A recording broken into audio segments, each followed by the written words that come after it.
الحمد لله نحمده ونستعينه ونستغفره ونؤمن به ونتوكل عليه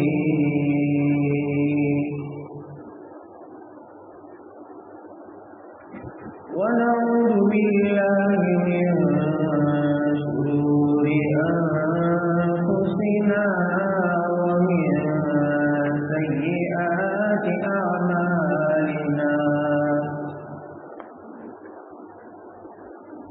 من يهده الله فلا مضل له ومن يضلله فلا هادي له ونشهد أن لا إله إلا الله وحده لا شريك له ونشهد أن سيدنا ونبينا ومولانا محمدا عبده ورسوله صلى الله تبارك وتعالى عليه وبارك وسلم تسليما كثيرا كثيرا أما بعد فقد قال الله تبارك وتعالى أعوذ بالله من الشيطان الرجيم بسم الله الرحمن الرحيم ألم يعلم بأن الله يرى وقال تعالى يا أيها الذين آمنوا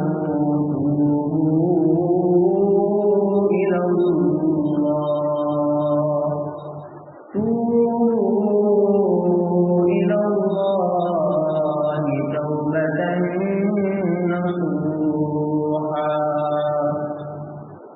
وعن عمر بن الخطاب رضي الله تعالى عنه قال فأخبرني عن الإحسان قال أن تعبد الله كأنك تراه فإن لم تكن تراه فإنه يراك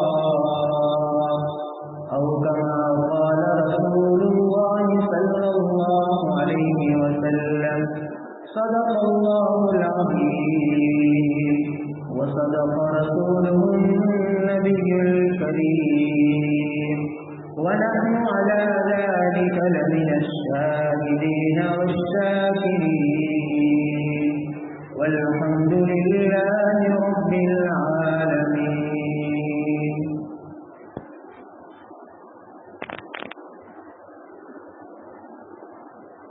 بزرگان محترم، ہمارے سامنے گزشتہ سے وسطی جمعہ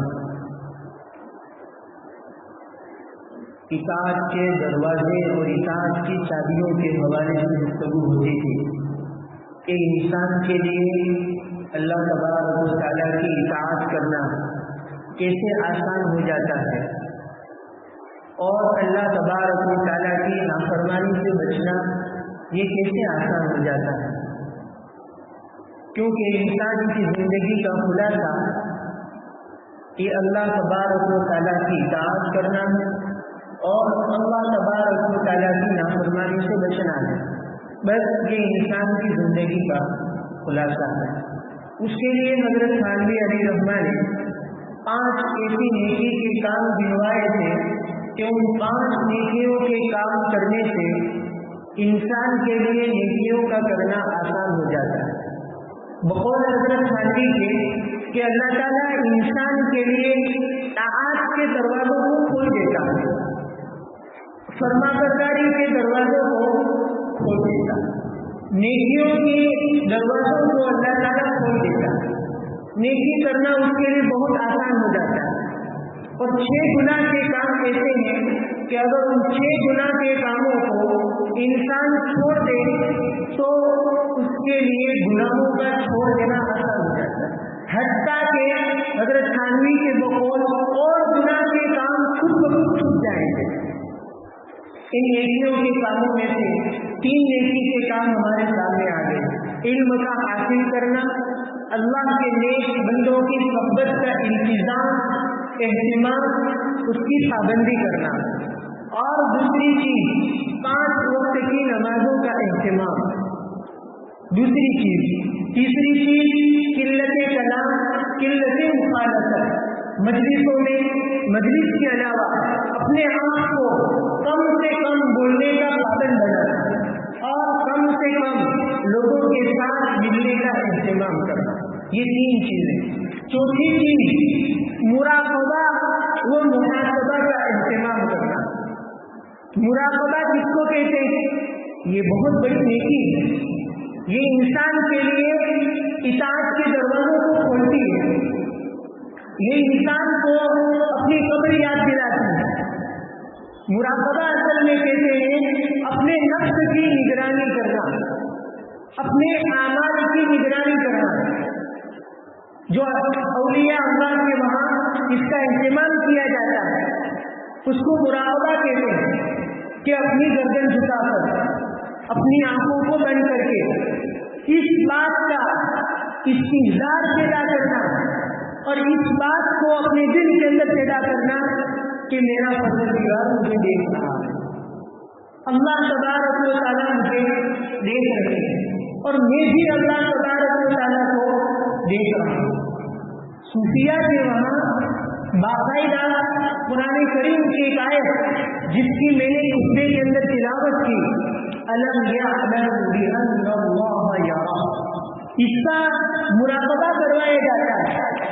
قرآن کریم کی آیت کا مطلب یہ ہے کیا دنیا میں بسنے والا ایک انسان، کیا دنیا میں بسنے والا ایک فرد بشر الم یعلم، کیا وہ یہ جانتا نہیں ہے کہ بان اللہ یرا، کہ اللہ اس کے ایک زبان سے نکلنے والے قول پر اور اس کے ہاتھ اور پیر سے صادر ہونے والے افعال پر اور اس کے دل و دماغ میں آنے والے خیالات پر، گویا بندے کے اقوال، اس کے افعال اور اس کے احوال، البتہ اس کی ایک حرکت پر اللہ تبارک و تعالیٰ کی نظر ہے اور اللہ تبارک و تعالیٰ مجھے دیکھ رہا ہے. اس کا مراقبہ ہر وقت چلتے پھرتے اٹھتے بیٹھتے، یہ دھیان، یہ توجہ کہ نہیں اللہ مجھے دیکھ رہا ہے، میری ایک حرکت کو دیکھ رہا ہے، میرے زبان سے نکلنے والے بول کو، میرے ہاتھ اور پیر سے صادر ہونے والے ایک کام کو اور میرے دل و دماغ میں آنے والے پلاننگ کو، خیالات کو اللہ تبارک و تعالیٰ دیکھ رہے ہیں. یہ استحضار پیدا کرنا، اس کو کہتے ہیں مراقبہ، کہ اس کا اہتمام کیا جائے. اور دوسری چیز کہ محاسبہ، کہ جب رات کو سویا جائے تو سوتے وقت دن کے تمام تر اعمال کا جائزہ لیا جائے، پورے دن کے، کہ میں نے پورے دن کے اندر کیا کیا، کتنی نیکیاں کی اور کتنے گناہ کے کام کیے. نیکیاں تو نیکیوں پر اللہ تبارک و تعالیٰ کا شکر بجا لایا جائے اور گناہوں کے کاموں پر توبہ اور استغفار کا اہتمام کیا جائے. یہ تو حضرت تھانوی نے لکھا. امام غزالی علیہ الرحمہ بہت بڑے محدث، اپنے اپنے زمانے کے کرنے تصوف کے عالم اور بہت بڑے صوفی، انہوں نے ایک کتاب لکھی ہے احیاء العلوم، احیاء العلوم کی دین کے اندر بہت سارے جو علوم اور فنون پائے جاتے ہیں وہ کیسے دوبارہ زندہ کیے جائیں اور اس کے حقائق کیا وہ علوم اور فنون کیا ہے۔ حضرت خانوی نے لکھا ہے کہ انسان کے لیے اپنی اصلاح کے لیے اور اپنی زندگی میں انقلاب پیدا کرنے کے لیے 4 چیزوں کا اہتمام کرنا ہوگا۔ کتنی چیزوں کا؟ 4 چیزوں کا اہتمام۔ یہ نسخے اکثیر ہے، ایک ایسا نسخہ کہ اس نسخے پر عمل کرنے والا کبھی نامراد نہیں ہوا، اس نسخے پر عمل کرنے والا کبھی ناکام نہیں ہوا، کبھی ایک نسخے پر عمل کر کے ایسا نہیں ہوا کہ اس کو اس پر ملنے والے ثمرات نہ ملے۔ حضرت امام الغزالی علیہ السلام فرماتے ہیں کہ 4 چیزوں کا اہتمام کیا ہے۔ سب سے پہلا کہ معاہدہ کا اہتمام، نمبر 2 معاہدے کے بعد مراقبہ کا اہتمام، نمبر 3 مراقبے کے بعد محاسبہ کا اہتمام، نمبر 4 محاسبہ کے بعد محاسبہ کا اہتمام۔ یہ 4 چیزیں معاہدہ، مراقبہ، محاسبہ اور معاقبہ، یہ 4 چیزیں تصوف کی بنیاد ہے۔ انسان کی نفس کی اصلاح ان 4 چیزوں پر ہوتی ہے۔ ان 4 چیزوں کا اہتمام اور انتظام کیا جاتا ہے تو گویا انسان قرآن کریم کی آیت پر عمل کرتا ہے، قد افلح من تزکا، کہ کامیاب ہو گیا وہ جس نے اپنے نفس کا تزکیہ کیا، جس نے اپنے نفس کی صفائی کی، جس نے اپنے روح کی صفائی کی۔ انسان کی روح کی صفائی یہ مطلوب ہے۔ اللہ تبارک و تعالیٰ نے بندوں سے اس کا مطالبہ کیا۔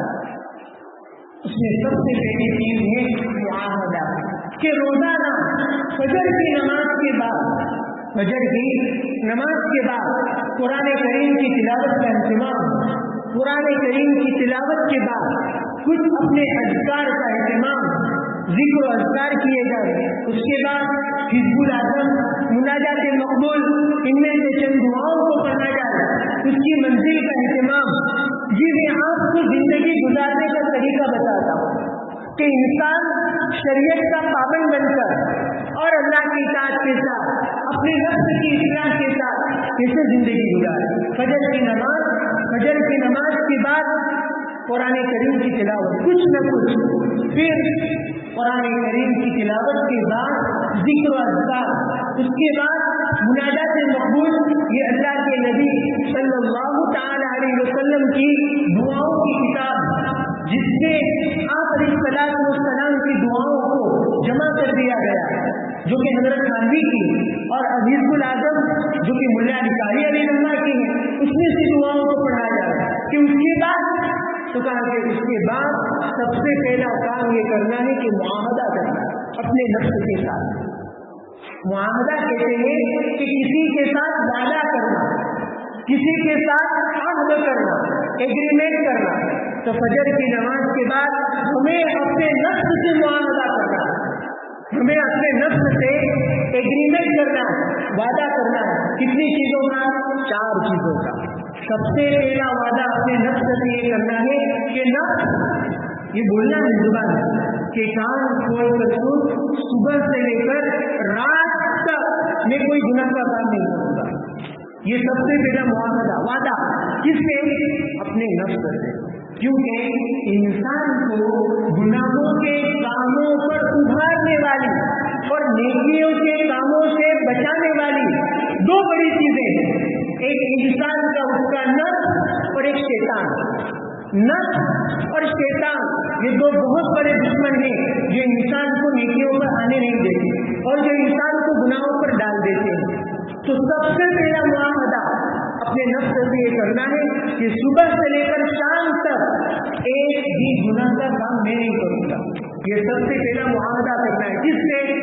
اپنے نفس سے، کہ میں صبح سے لے کر رات تک اللہ تعالیٰ کی ایک بھی نافرمانی نہیں کروں گا۔ سب سے پہلی چیز